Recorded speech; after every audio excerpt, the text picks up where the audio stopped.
Please welcome Imam al-Bashir, who will talk to you further.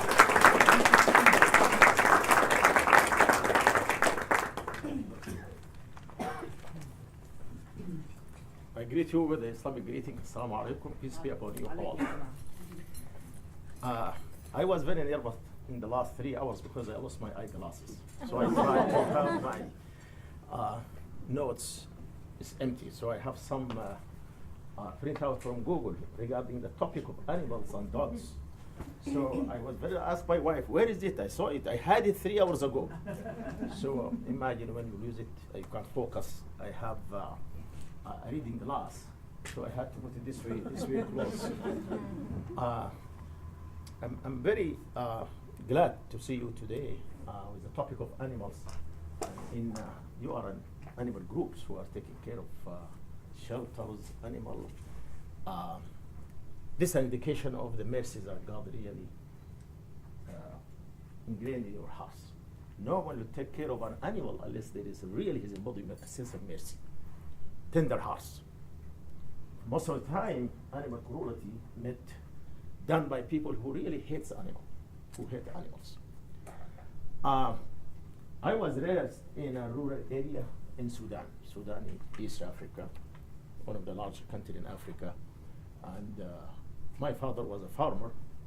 We raised camels, sheep, cows, donkeys.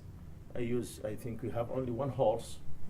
And when my father passed away around 7 years ago, my mother-in-law, I wasn't there, so she came from the village, offered her condolences with the family. And the dog that my father left behind did not eat for 3 days after the death of my father, concealing itself under the bed where my father used to sit, especially during the summer under the tree. He has a neem tree, a very shady tree. So under that bed, usually from around 7 in the morning, that's the time dogs stop barking, and they shelter themselves, spend the whole night. So she told us, soon after the day, the news comes from the town that he passed away in the hospital. The dog, for no reason, no one else knows the news, stop eating, no drink, no barking. So, and when the people come, my brothers and sisters came from the town to the village to receive the condolences from relatives and people who knew my father for decades. He rejected to drink water or eat, just underneath the bed for 3 consecutive days. After that, my mother told me that I talked to him. To the dog. I said, well, everyone will die. Haj Ibrahim, my father, passed away, and we all return back to God. So calm yourself and please eat. He did. They do have sense. They do have connection with our life. And I think in many occasions, the psychology, the feeling of the family reflected on the animals, whether cats or dogs. There are communication. How they sense that, I don't know. They are so intimate to our life, so close to our hearts, to our environment. They are sharing protection, sharing security, pleasure, happiness, as well as sadness.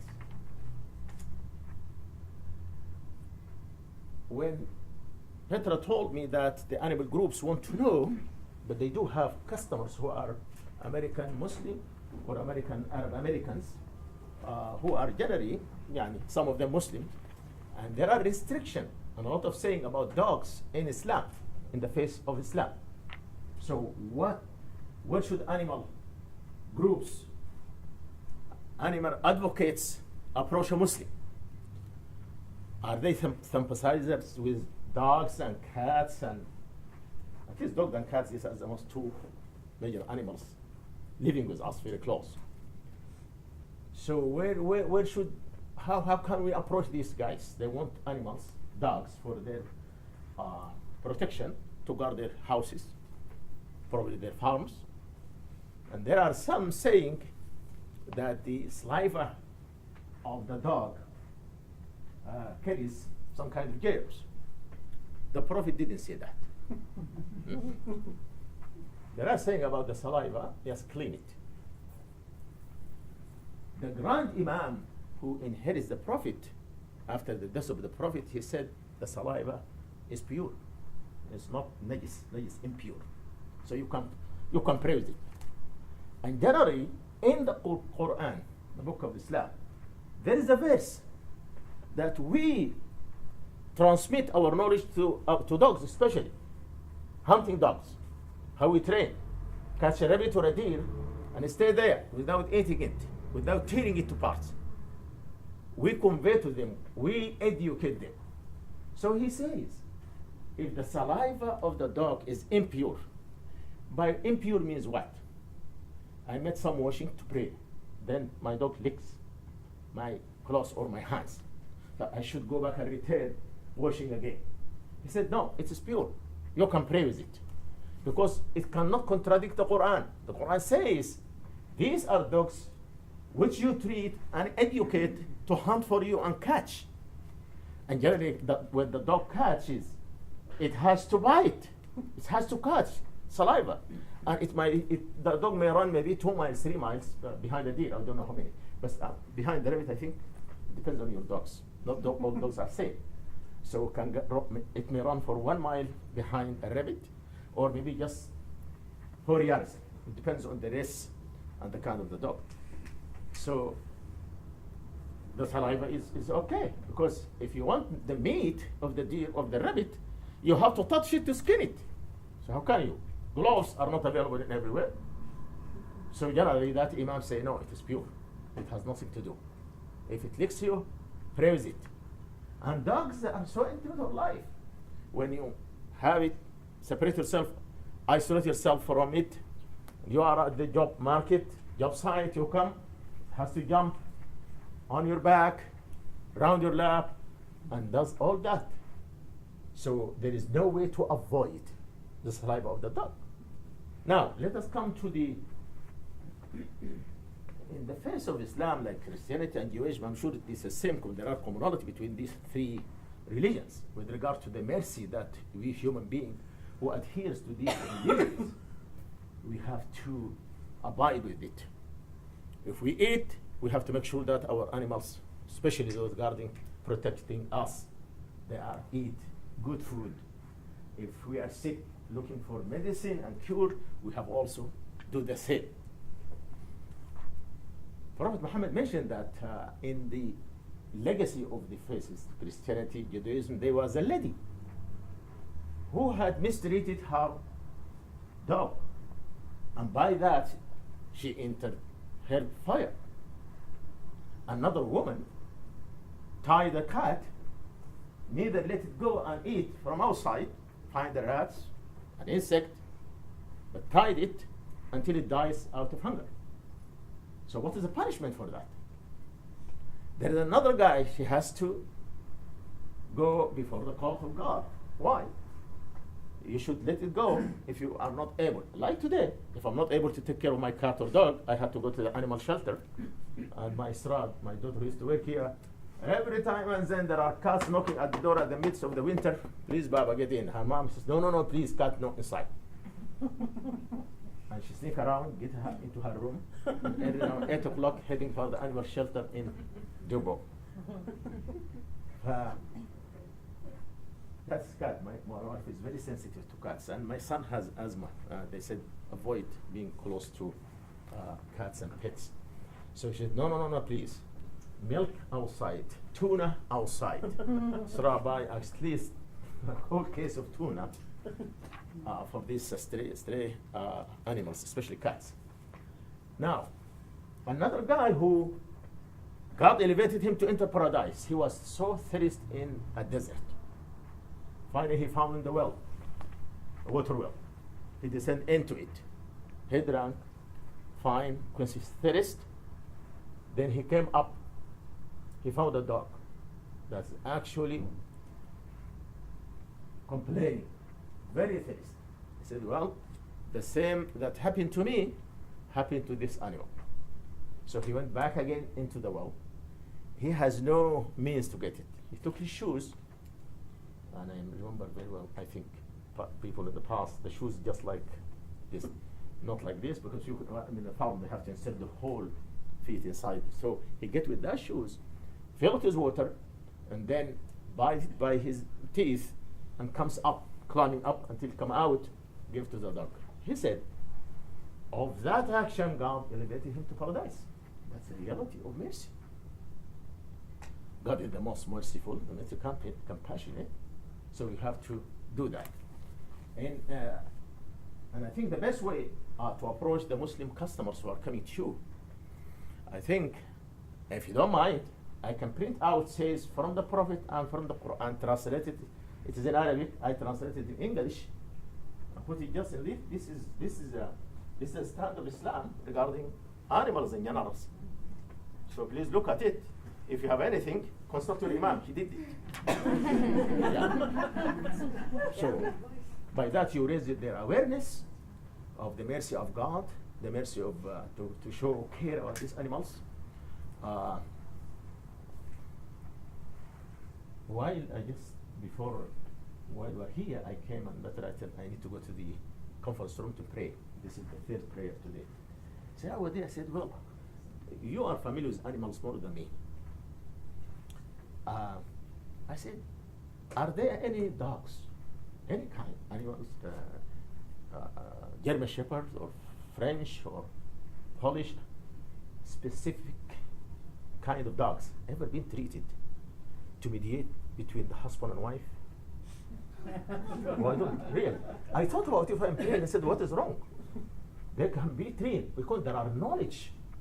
Could we go from a psychologist to a dog, train him in a way when your wife, when your husband scream at you, both are together over a bill, the dog can come and jump looking at each one of you because of the sound, maybe the frequency of the voice of anything. And I'm sure there are people, I'm not a scientist, physicist, I'm art scientist. I think a day will come that dogs could mediate between husband and wife. If the level of the tones go beyond, he will come and run, looking at this, and that psychologically will change the atmosphere and the environment. And I think do this information to someone who is have access to a lab and do some study. But I have no doubt it could be, because how we train dogs to hunt? The police dog. How? How they being trained to smell drugs?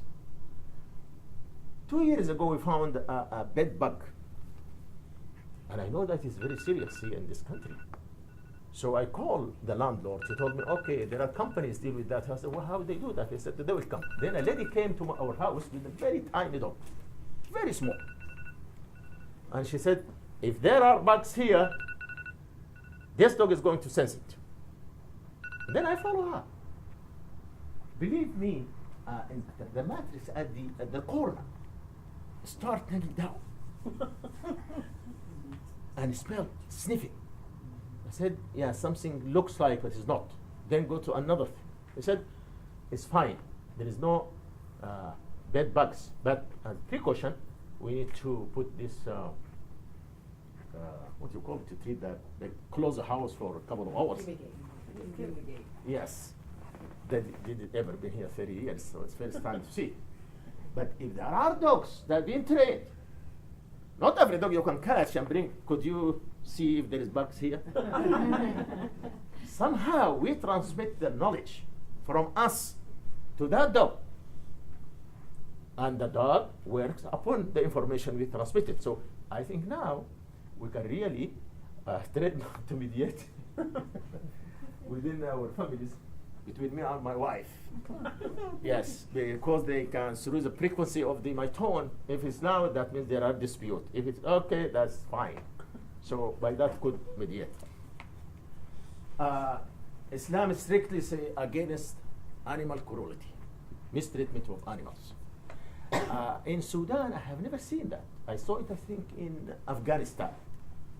People bring dogs, roosters, and they they kill, they tear each other. Dog fighting. It's strictly prohibited. A wild animal against a wild. What pleasure we get from looking at animal being cruel to each other, tearing the leather, tearing the skin. There's no way. No religion whatsoever, a human feeling will actually propagate that. So, I don't like to go far, but there are quite a number of verses and words from the Prophet dealing with the animals. In the past, through the legacy of Islam, there are endowment funds.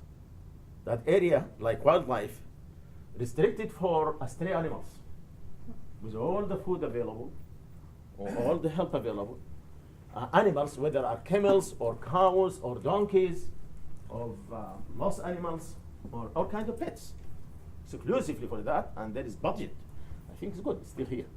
There are people who care about this really animal. And I really am very glad to talk to you. You are doing great, and let's really have mercy. You will never be in such endeavors that really take care of animals which are poor, in need of help, especially when there are families finding hardship to feed their animals, dogs or cat. There are at least some area, some centers, some sites they can bring their animals there, adopted by other people. As I told you, I print quite a number of pages, but I don't like to, if you have any question, I think I can jump, if my memory helps me after I found my eyeglasses. Yeah. So I think one area they wanted to know a little bit more was why some Arab and Muslim families prefer to have dogs as protection animals versus having them as pets in their homes. Oh. So could you speak to that a little bit, and then I think we might have other questions. Maybe because of their culture back.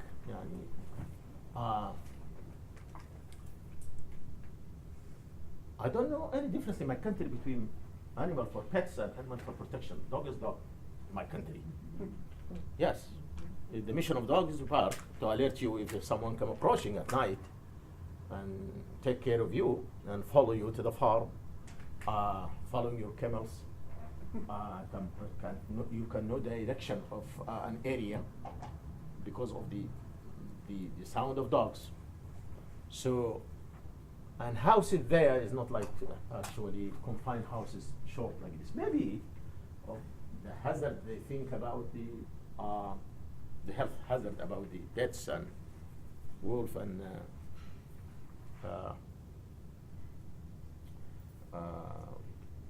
kids may get asthma or sensitive to animals, but I'm not sure exactly why they reject.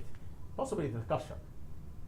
There are And I think it's also, homes are different. Like we grew up where, like you said, a pet is a pet, but it doesn't mean they come inside your home and sleep in your bed.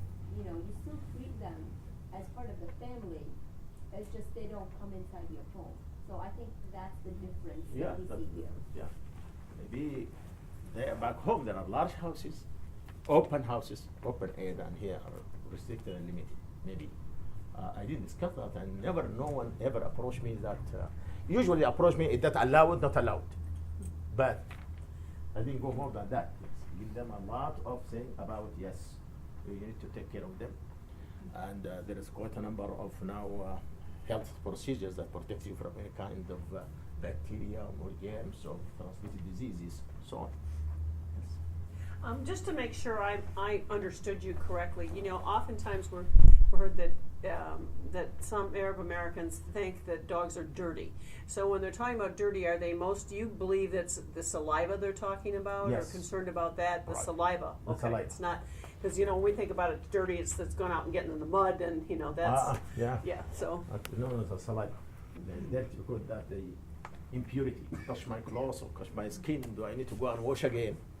But the Grand Imam say no. Since God so strictly that very right away that you train the dog to catch, and when it catch, it don't catch by hands, catch by what? Yeah. That's cool. So there is saliva. Yes. I have a question. It's not about dogs, Huh. but once in a while we will come across somebody who wants to adopt a cat, and once we start talking about where the cat will live, we have once in a while a family who will say the cat's going to live in the basement. And come to talk a little bit more, it sounds like that is a place where it's a finished basement. It's a place where the family spends a lot of time. Do you think is there a reason for that? Why? Maybe a cultural reason instead of a religious reason. I'm just wondering why the basement would be the place. It depends on the nationality of the person. If they are Yemeni, this is Yemeni lady. Basement. That is the Yemeni predominantly they cook and sit and they have in the basement. So probability of the presence of people is too much, right? Well, yeah, and the basement is not what we think of, like, as Americans, when we think of, like, a basement where most of the time you have it for game, or for, if you have boys where this is where their PlayStation is. Usually the basement in the Arab American household, it's really nicely finished. Sometimes there's, like, a full kitchenette area. It's a very open space with like additional couching. So it's really like a grand living room. So that's where most of the family hangs out. Plus it's cooler in the summer. So that's another reason that's why you will hang out there. And because the Arab American families tend to be a little bit bigger than the average family, and it's always the house is always open for visitors. Whether there's an occasion or not. So you need larger space where the traditional living room is not appropriate for that, and you leave the upstairs area for special occasions. Yeah, so when you hear that, trust me, they're in a better section of the house, not in the section of the house. Yeah. Okay, sir, I've been an officer here in Dearborn for 18 years, and the problem that we're having is we respect their culture and their religion, but we're having a hard time getting people to abide by the rules and the ordinances here in Dearborn, that we don't allow guard dogs, we don't allow animals to live outside, and we don't allow animals to live in the garage. And we're having a real struggle trying to get that through to the community, that we want to respect their beliefs and religion, but on the other point, we can't allow a dog to be chained out and living outside with our drastic weather conditions and not getting the proper care. Do you have any insight that you can? It's my first time come to my attention.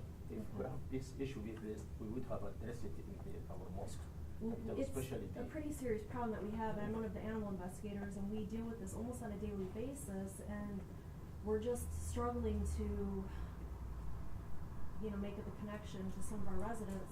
Did they give you any reason why they tie it in the Yes, garage? absolutely. Every reason is that they're dirty. The Quran says they can't have animals in the house. So why they originally bought it and have it? That's my exact reason is, we appreciate you want the animal and want to care for it, but we're struggling on how to communicate that we will not let the animal live in the yard under these conditions and be chained to a tree in the hot weather and the cold weather in the winter, and they refuse to allow it in the home, and we don't allow animals to go in the garage either just because of temperature issues. And this is one of my animal control officers, and we have numerous calls a day with these problems, and we're looking for some help and how to educate, because that's the excuse we get every time is that they're dirty, they can't touch them. We get a lot of these dogs that are left in the yards that get no physical human contact because of these religion beliefs, and then we wind up having to bring these animals into the shelter, and they're not even adoptable because they're so unsocialized. And this is a huge problem in our It East is a End. problem. Dearborn. I agree with you. It is a problem. It's a violation. I don't know why originally they bought it. Why originally they breed it?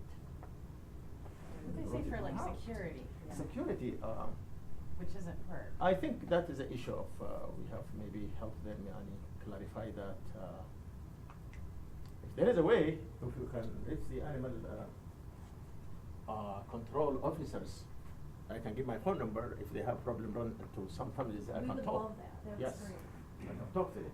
We've tried to say too, if they're worried about security or protection, the guard dog can't do anything to help them if the dog's outside in the backyard. That dog needs to be in the house to help protect. So if Yes. somebody knocks on the door, they're gonna hear the dog barking inside.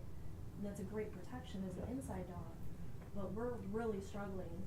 We have a lot of severe neglect and cruelty cases in our city right now that we're dealing with, and we would love some. Yeah, Help. I'll be glad to give you a phone number if any family have an issue. I can talk to them and convince them that Islamically it's not Yeah, dirty. I find it interesting that you had the Quran statement that they're not dirty, it's pure, because so many of our residents state otherwise, and that's their reasoning. Yes. Actually, when I came here, I see animal hospitals. What animal hospital?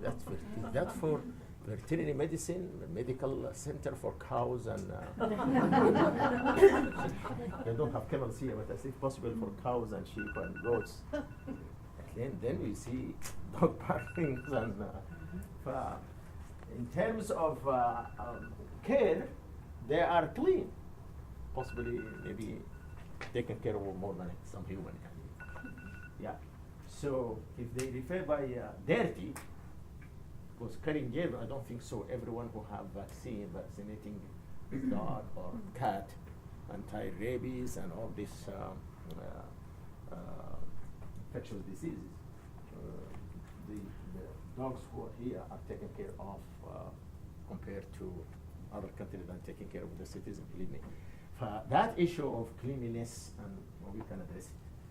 Yeah, so we can do some kind of, I think like the statement we can print out, have it due when intervene into that, give them that this is actually what we had. Thank If you. have, That'd be yes, great. I think we can provide that. So a lot of times I see that the teenagers in the home would like the pet dog, and we run into the problem with the older generation. Oh, yeah. They are the ones who say, no, absolutely not in the home. But the teenagers would be open to it, but they're listening to the older generation. That's true. That's true. Yeah.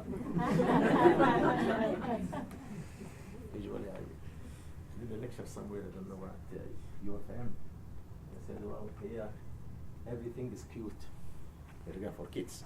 The snake is cute when it is, yeah, the calf is cute. I said, do you know hamburger? The baby is cute when they get hamburger. Yeah, yes, we can really coordinate some effort. We can have a flyers. Inshallah, we are collecting a group of imams and have a stand regarding this, and then you can have a pamphlet flyer. Give it. This is actually they are pure. If you don't like it, don't bring it. Right. Actually, be sinful. Could the Prophet say, this treatment, it drains your human feeling. Actually, you can't mistreat it. Right. The Prophet said even you cannot use an animal which has a soul as a target. Shoot it. It's a live animal. You want to train yourself to shoot at a live without lack of mercy. I ask you here, do you have a dog at home? Anyone having a pet at home? What sounds you send to the dog when you want to call it to come in? It's playing somewhere in the backyard. How is it? Okay. What other thing? Yell at it. What other? Call it. Call her name. Call her name. The name. Okay. Generally, in my country, is a one sound for dog is. If you hear somebody, this is he's calling a dog. Calling a goat, hey, generally. So if there are a group of sheep and goats, only goats that come running. Yes. For sheep, they are, and coming roads. Running.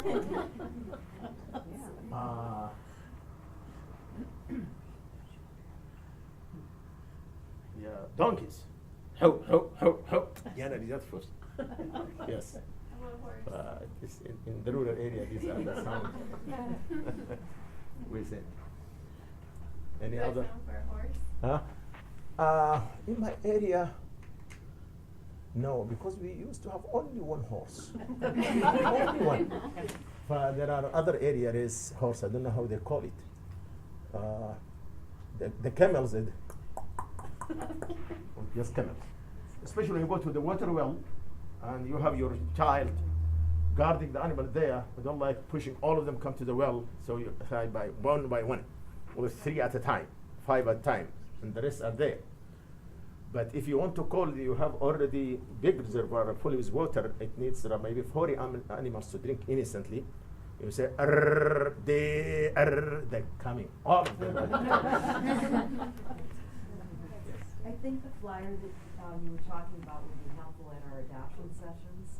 You know, we provide a lot of written instructions and information, and that sounds like that would be very beneficial. Sure, to us. well, I'll take care of it. Inshallah. Thank you. We'll get a consortium of imam and scholars who are teaching in university in Islamic studies, so it's authenticated and well written, and the references are available. So it helps definitely, inshallah. Thank you. Welcome. You're welcome. How do you think that they got a different mindset that what am I trying to say? You know, Where did this start that how did it start that so that- many of them believe that animals that, can't that they're live? dirty?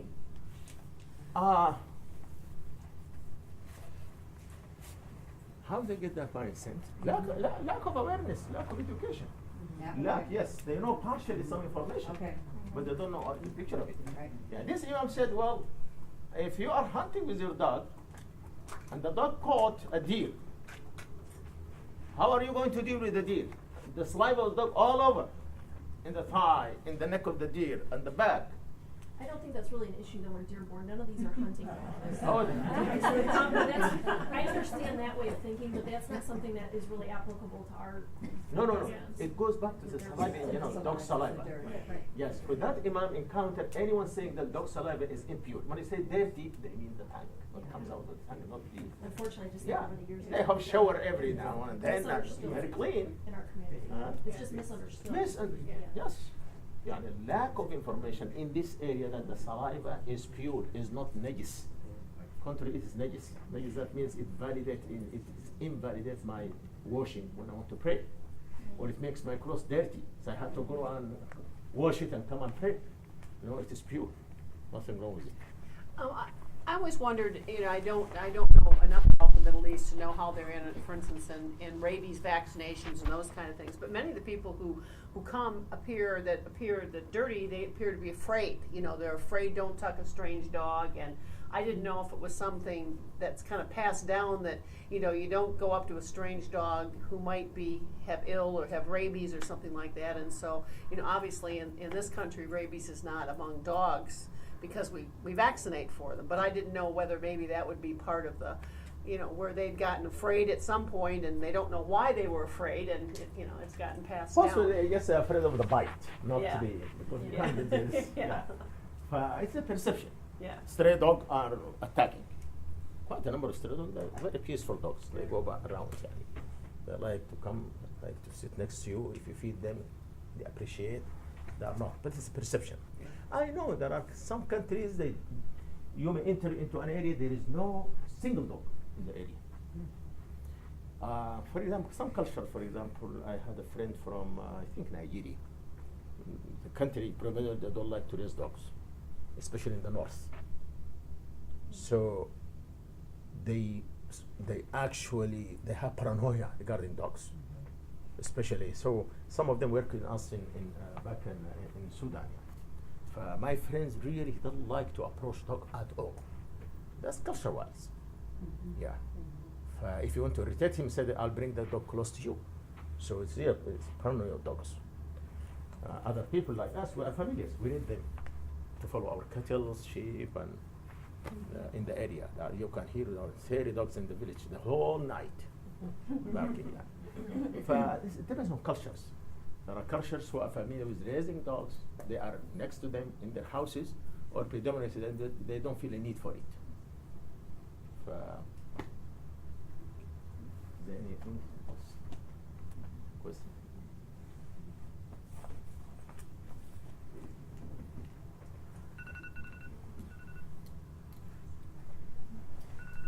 Well, if there are no more questions, thank you, ma'am, and then Al-Bashir for. Thank you so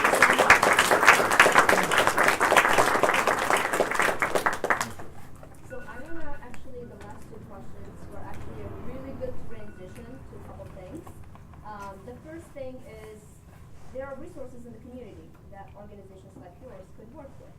So I'm glad this is the first step that we're taking. If you see a problem, instead of just waiting and thinking this applies to a whole culture, or how am I gonna solve this by myself, reach out to, individuals, leaders in the community who are either available to answer those questions or could help even, address the problem. The second thing is realizing that, especially for new immigrants that are coming here, not everything that we do here is gonna apply to their life right away. Change takes lots of time. And where does the misinformation come from? Where did they get the wrong idea about their own faith or about their own culture? That's all like 100-year worth of history that we could spend a lot of time talking about. There's no short answer to. So the best advice that I could give this group is, when it comes to the law is the law.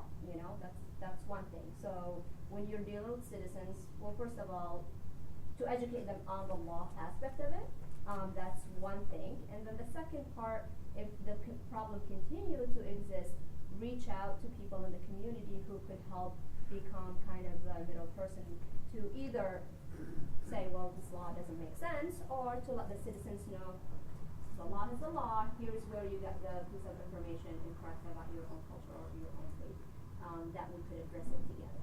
Okay? So it's a really good point that I wanted to make sure that we all. Officer D, when people are coming to your center to buy dogs, or biggest dogs, or do they have a list of ordinance that this should not be in a backyard? It should be tied in a garage. It shouldn't be in this area. This is the area you have to We put. can definitely provide that, and Yeah, I I think think that that should is, be part of. because possibly they like to have, but they don't need this restriction on ordinances. Can we get it translated too, because some have a. Absolutely. barrier. That would be nice. Absolutely. There Ready. are translation services in the community Yeah. that use them to Sometimes utilize. families come in that don't speak English, so they don't understand But what that's we're the saying. thing, like but we want help. education goes two ways, Yeah. If people, whether they are new to the community or have been here like for all of their life and have no interaction with law enforcement, if I don't know about the law, how am I supposed to know I'm breaking it? That would be you know? great, because we would love to give them the heads up ahead of time, Exactly. before they get in over their head of trying to adopt an animal, that if they're not gonna be able to follow the local ordinances, we don't wanna even get that problem. And I started. know many groups start with the school groups, so there are a lot of education programs that take place in the elementary and middle school levels to teach about animals. That's why there's a difference between teenagers are more excited about having dogs. My nieces and nephews are in that category right now, where their mom and dad is like, I'm not ready to take care of another child. So there's I love that that. conversation. But along with teaching them about taking care of the animal, also educate about, well, here's what happens when you don't, here's the law about that, and so forth. So education is a larger category than just a specific thing. So I'm glad this conversation is happening.